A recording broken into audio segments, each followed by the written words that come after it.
Hello everyone, welcome back to SSB Crack Exams. My name is Sakshi and we are going to discuss daily current affairs as on 28th August 2020. Before beginning, let me tell you, if you are a defense aspirant and preparing for defense examination, SSB Crack is best for you. It is one-stop solution for all the major defense-related exams like NDA, CDS, AFCAT, Territorial Army. You can get more details by going to our website and enrolling to our courses. There you will find the entire package for courses, mock tests, quizzes and study materials. Do not forget to subscribe to our YouTube channel and follow us on our social media platforms. And you can also download our mobile app SSB Crack Exams from Google Play Store. So let's start with the question of the day. And the question was, what are the objectives of MNREGA? See, we discussed about Mahatma Gandhi National Rural Employment Guarantee Act yesterday. We talked the basic detail. Now, let's discuss the objective. See, MNREGA is one of the largest work guarantee program in the world. The scheme was introduced as a social measure. It guarantees right to work. The objectives of MNREGA are, first thing, it guarantees 100 days of employment in every financial year to adult family members or adult members of rural household which are willing to do public work, which are related to unskilled manual work. Right? So, to provide 100 days of employment, first and the foremost aim is this. If the government fails in any case in its duty to provide employment opportunities to these people, government will have to pay and government will have to give unemployment allowance to these people. Other objectives are ensuring social inclusion by strengthening livelihood base of rural people, creating durable assets in rural areas such as wells, ponds, roads, canals, creating all these durable assets in the rural areas for the betterment of the society, for the better livelihood, in order to give better livelihood to these people. Reduce migration from rural areas to urban areas. This is the main concern. The rural population usually migrate to urban areas for the employment. So the government's aim is to provide employment in their homeland itself.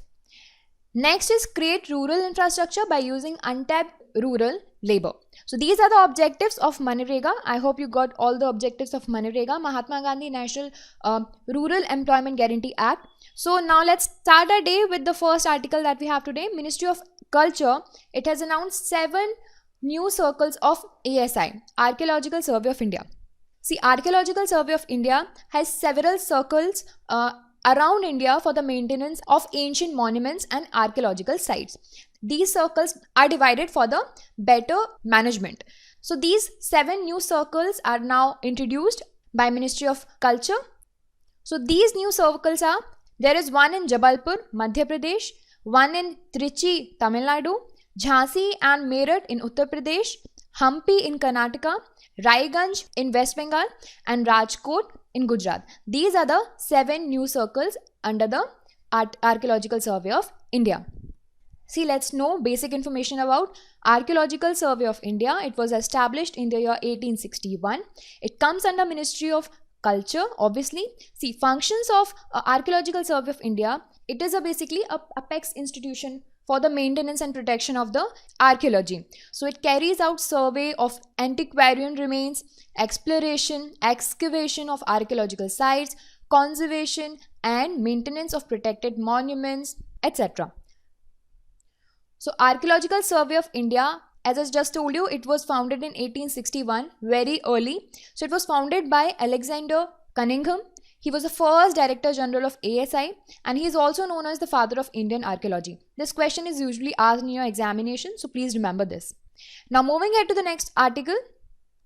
New routes approved under Udan 4.0. See, Udan is Ude Desh Ka Aam Nagrik. It is a aviation scheme, right? It comes under Ministry of Civil Aviation. Under this Ministry of Civil Aviation, it has approved 78 new routes under 4th round of regional connectivity scheme, which is Ude Desh Ka Aam Nagrik.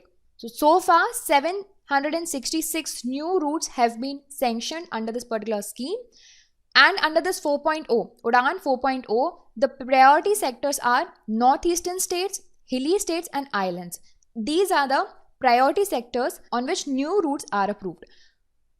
So this 4th round of Udan, Ude Desh Ka Aam Nagrik, was launched in the December 2019.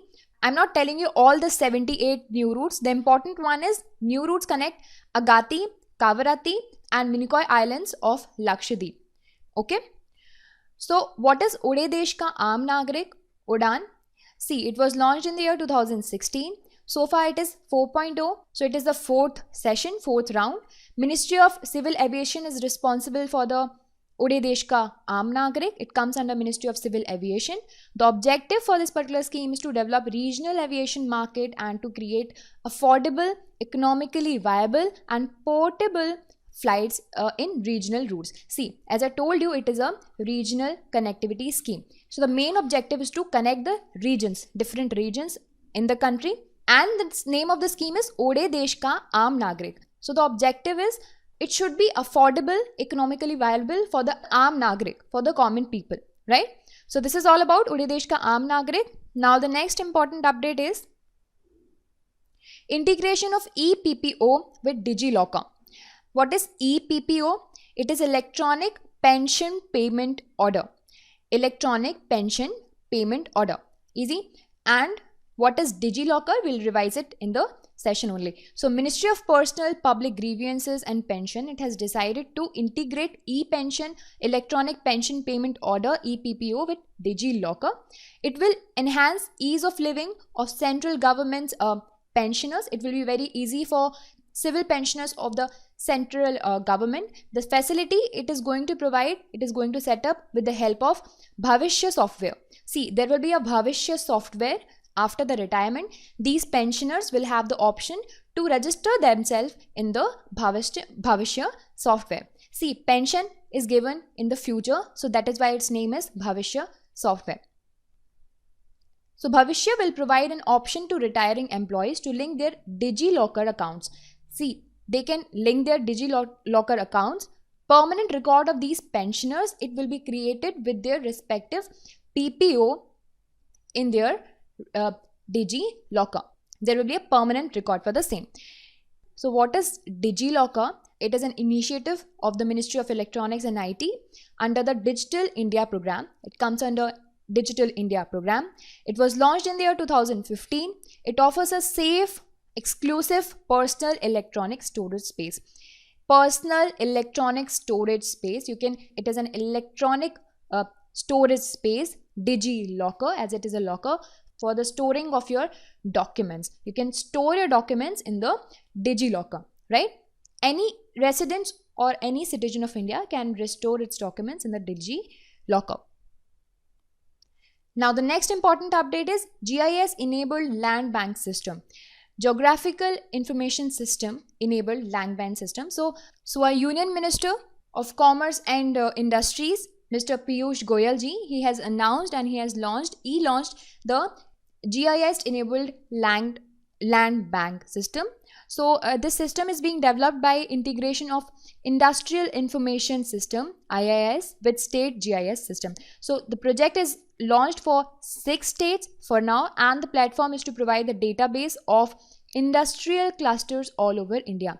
So this particular GIS enabled land bank system, under this platform, it is going to provide databases of industrial clusters across India, and it has mapped 3,300 industrial parks which are covering 4,75,000 hectares of land.